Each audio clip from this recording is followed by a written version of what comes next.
Hi guys, this is Danny from DosojoWorld. Thanks for tuning in. I just wanted to share with you my cast iron cookware. Some people call it a collection. I just have fun with all of it. As you can see, I got frying pans, I got Dutch ovens, roasters, griddle pans, panini press, and I am looking for more. So my friends and family who know me, if you have any of this stuff laying around and you're not using it, if it's out in the shed, if it's over at abuelita's house or grandma's house, maybe it's thrown under the stove where nobody uses it, if nobody wants it, let me know, I'll take it off your hands. It's all cookware that I use and I have a lot of fun with, so let's get started. This number 13 here, when you flip the lid over, you have these lines inside that you can make sear marks in your steak or your burger. Pretty neat. Okay? It can also be a pan by itself, a shallow pan. But when you use it as a pot, you have this nice big roaster. Pretty heavy, but it'll hold a lot of food. You know me, I like to feed people. Put this one over here aside. We'll move over to the next Dutch oven. It's what all these pots are called. There's a couple more over there that we'll get to in a minute. This one here has been with me a long time.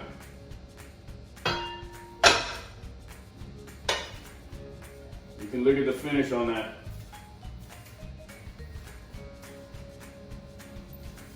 Nice and smooth. That's years of usage. It's hard to damage this one.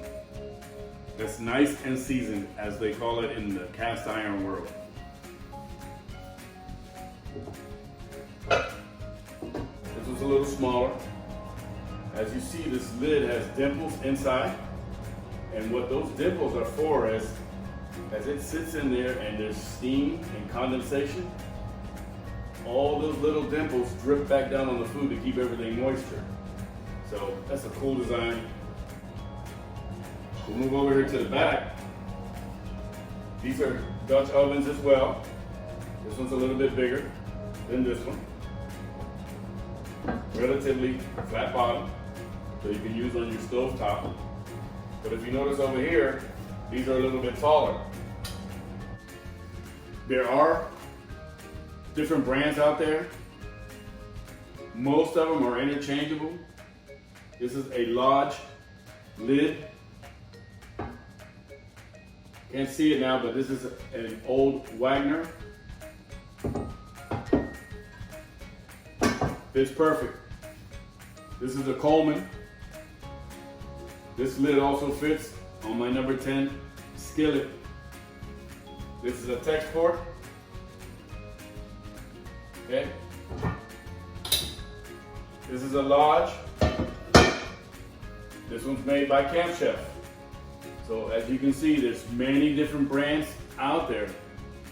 Most of them all are American made. They do have some that are from overseas. These Dutch ovens over here have legs. And what it's designed for is for you to put a layer of charcoal down and you can cook underneath it. But the lid is also designed to hold charcoal inside of it as well. Therefore you have heat on the bottom, heat on the top, and it creates an oven. Hence Dutch oven. This one's a little bit bigger one. This is a 12 that holds a lot of food. But if I have charcoal underneath that one, and I have a layer of charcoal here, I can put this one up here with another layer of charcoal here and cook 2 or 3 different dishes. Kind of neat. Same scenario, made for charcoal. This is a lid lifter. If you have charcoal on the top of any one of these lids, you're certainly going to want to use something like this to take it off because it's just a little too hot. But this one's a little bit deeper. It makes some nice stews and chilies with that one for a lot of people. Now we'll move on to the pans. pretty much have every size that I can find. There is a little gap right here, as you can see, so there is one size that I don't have, but I'm working on that. And of course, all my friends and family that watch this video, if you have anything that you don't want, I'll gladly take it off your hands. A couple of small ones. Some of these are vintage as well. Griswold's been around a long time, Wagner. This is a number 3.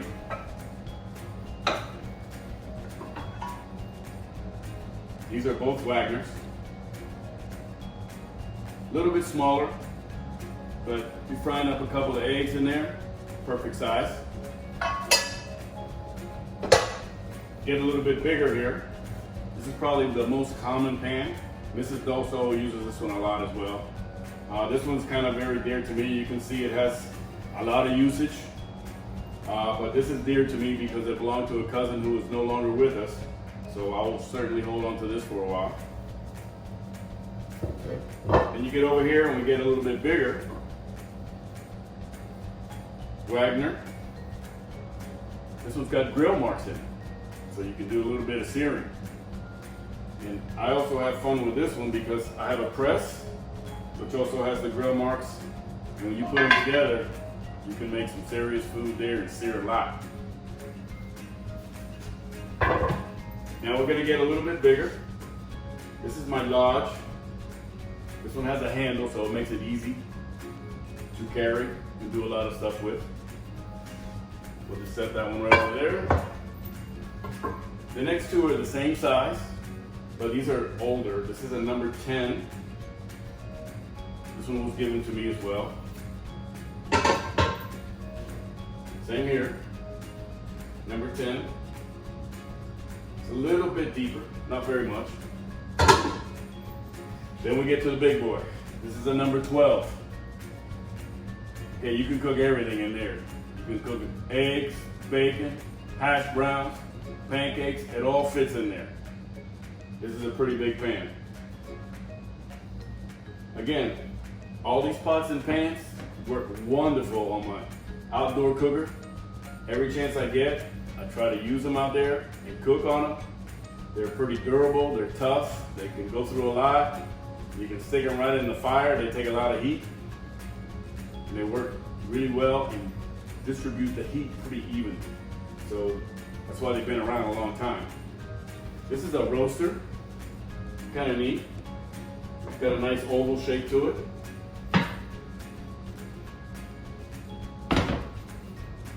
Then you have this one over here. This is got some porcelain finish on it. Dutch oven. Same theory with the dimples for keeping the food moist. Ceramic inside. As you can see, it's had a lot of use. This one's been around a while, and we do use it. Then we got some fun tools over here. Just to make flapjacks, pancakes. This one's a little bit bigger. Same deal. It's nice and low so you can get your spatula in there. We have a stand. This is a lid stand. If you're cooking outdoors, you don't want to put your lid down on the grass where it gets dirty. So you have a little stand to keep it up off the grass. Have a little steak sizzler. Throw a steak in there, put the whole thing right in the oven at 400 degrees. Out on the barbecue, it'll sizzle. One thing I do want to say about these Dutch ovens, as I mentioned earlier, they do need charcoal underneath, along the lid, and on top. That's what it's designed for. There's a lot of variations when it comes to charcoal. If it's a windy day, the charcoal will burn away faster.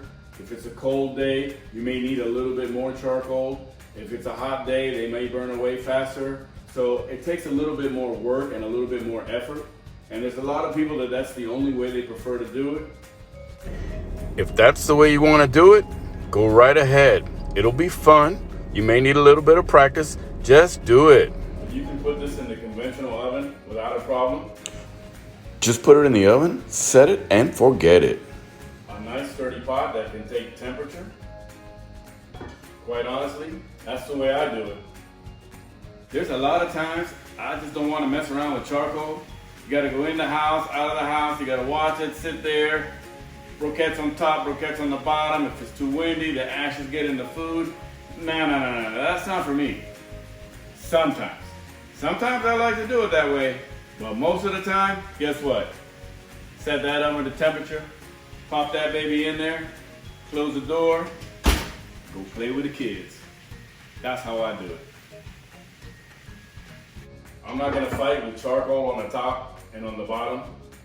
I know that you can count up the charcoal briquettes and you can come to the temperature of 350, 375, even 250, maintain a low temperature and cook your food, but that's not for me.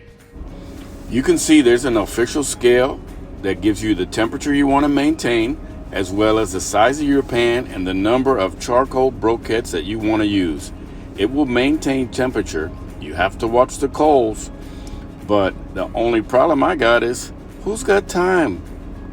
I want to go play with the kids. That works for me. And that'll about do it, folks. So once again, I do appreciate you watching. Thanks for tuning in. And again, if you've got anything out there that you want somebody to take off your hands, just let me know. Thank you for watching. This is Danny from DosojoWorld. Put this thing in the oven. Go play with the kids. That's how I do it. Fill it up with food. Put it in the oven. And go play with the kids. That's how I do it. You know, sometimes I just do not feel like messing around with charcoal. Especially when it comes to the Dutch oven, you gotta put some broquettes on top, some on the bottom, you gotta count them out, you gotta figure out the temperature. I don't wanna do it that way sometimes. So guess what? Set that oven to temperature, pop that baby in there, close the door, go play with the kids. That's how I do it.